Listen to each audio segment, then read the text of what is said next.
தூங்கணும். நம்ம 8 மணி நேரத்துக்கு ஒரு நாள்ல நம்ம தூங்கலன்னா நம்மளுக்கு அதுல 4 மணி நேரத்துக்கு மேல டீப் ஸ்லீப்பே வராது. அது நம்ம 8 ஹவர்ஸ் நம்ம தூங்கினாதான் அதுல நம்மளுக்கு டீப் ஸ்லீப் 4 ஹவர்ஸ்க்கே வரும். அந்த 4 ஹவர்ஸ்ல 1 ஹவர் தான் ரிகவரி டைம். அந்த ரிகவரி டைம்ல என்ன நடக்கும்னு நினைக்கிறீங்க? நம்ம காலையில இருந்து நைட் வரைக்கும் நம்ம பாடியை என்னென்ன ஸ்ட்ரெஸ்ல போட்டோமோ அந்த ஸ்ட்ரெஸ் எல்லாம் நம்ம செல்ஸ் வெளியில அனுப்போம். அந்த டீப் ஸ்லீப்போட டைம் நம்ம எவ்வளவுக்கு எவ்வளவு கம்மியா தூங்குறோமோ அந்த டீப் ஸ்லீப் டைம் அவ்வளவுக்கு அவ்வளவு கம்மியாயிரும். ரிகவரி அவ்வளவுக்கு அவ்வளவு கம்மியாயிரும். அதனாலதான் சில நாள் நம்ம தூங்கி எஞ்சா தூங்குற மாதிரி இருக்கிறது. ஏன்னா நம்ம டீப் ஸ்லீப் உள்ளே போறது. சோ நீங்க hospitals if you want to avoid focus on yourself உள்ள பார்க்கணும். நம்ம என்ன சாப்பிடுறோம், எவ்வளவு எக்சர்சைஸ் நம்ம பண்றோம், எப்படி நம்ம தூங்குறோம். இந்த மூணு விஷயம் மோர் தென். ஒரு யங்கா இருக்கவங்க வந்து நிறைய சின்ன இப்போ ரொம்ப ரீசன்ட் டேஸ்ல 70ஸ்ல வரும் 60ஸ்ல வரும்னு சொல்லிட்டு இருந்த டிசீஸ் இல்ல ப்ராப்ளம்ஸ்லாம் வந்து இப்போ வர இப்போ நீ ப்ராப்ளமே சொல்றாங்க.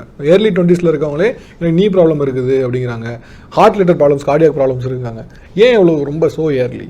ஸோ இப்போ வந்து என்னன்னா நம்ம உலகத்துல கண்டாமினன்ட்ஸ் இன்க்ரீஸ் ஆகிட்டே போகுது. கண்டாமினன்ட்ஸ்னா டாக்ஸின்ஸ்.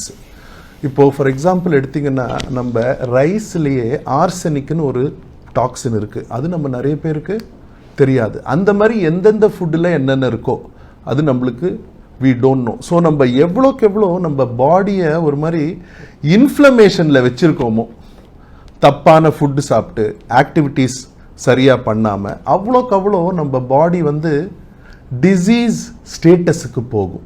எக்ஸசைஸ் வந்து எதுக்கு இம்பார்ட்டன்ட்னா நம்ம பிரெயினை யங்கா வைக்கிறதுக்கு. ரிசர்ச்ல என்ன சொல்லுதுன்னா நீங்க மசில்ஸ் மேல எவ்வளோக்கு எவ்வளோ நீங்க ப்ரெஷர் போடுறீங்களோ உங்க மூளையில அவ்வளோக்கு அவ்வளோ எக்ஸ்ட்ராவா நியூரான்ஸ் வருதான்.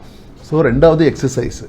மூணாவது என்னவா இருக்கும் நீங்க நினைக்கிறீங்க? ஸ்லீப். தூங்கணும். நம்ம 8 மணி நேரத்துக்கு ஒரு நாள்ல நம்ம தூங்கலைன்னா நம்மளுக்கு அதுல 4 மணி நேரத்துக்கு மேல டீப் ஸ்லீப்பே வராது. அது நம்ம 8 ஹவர்ஸ் நம்ம தூங்கினாதான் அதுல நம்மளுக்கு டீப் ஸ்லீப் 4 ஹவர்ஸ்க்கே வரும். அந்த 4 ஹவர்ஸ்ல 1 ஹவர் தான் ரிகவரி டைமே. அந்த ரிகவரி டைம்ல என்ன நடக்கும்னு நினைக்கிறீங்க?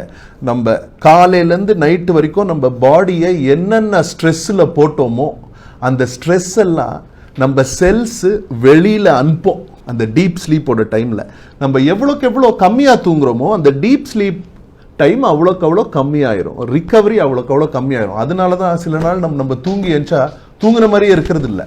ஏன்னா நம்ம டீப் ஸ்லீப்குள்ளேயே போகிறது இல்லை. ஸோ நீங்கள் ஹாஸ்பிட்டல்ஸை if you want to avoid focus on yourself உள்ள பார்க்கணும்.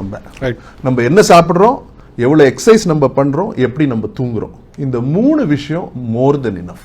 அதே மாதிரி டாக்டர் இப்போ ரொம்ப ஏர்லி ஏஜஸ்லேயே ரொம்ப யங் அப்படின்னு சொல்லக்கூடாது. பட் ஸ்டில் ஒரு யங்கா இருக்கவங்க வந்து நிறைய சின்ன இப்போ ரொம்ப ரீசன்ட் டேஸ்ல 70ஸ்ல வரும் 60ஸ்ல வரும்னு சொல்லிட்டு இருந்த டிசீஸ் இல்ல ப்ராப்ளம்ஸ்லாம் வந்து இப்போ வர இப்போ நீ ப்ராப்ளமே சொல்றாங்க.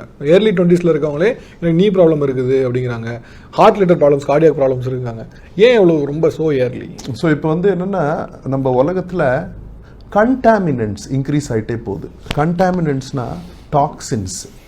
இப்போது ஃபார் எக்ஸாம்பிள் எடுத்திங்கன்னா நம்ம ரைஸ்லேயே ஆர்சனிக்னு ஒரு டாக்ஸின் இருக்குது. அது நம்ம நிறைய பேருக்கு தெரியாது. அந்த மாதிரி எந்தெந்த ஃபுட்டில் என்னென்ன இருக்கோ அது நம்மளுக்கு we don't know. ஸோ நம்ம எவ்வளோக்கு எவ்வளோ நம்ம பாடியை ஒரு மாதிரி இன்ஃப்ளமேஷனில் வச்சுருக்கோமோ, தப்பான ஃபுட்டு சாப்பிட்டு ஆக்டிவிட்டீஸ் சரியாக பண்ணாமல் அவ்வளோக்கு அவ்வளோ நம்ம பாடி வந்து டிசீஸ் ஸ்டேட்டஸுக்கு போகும்.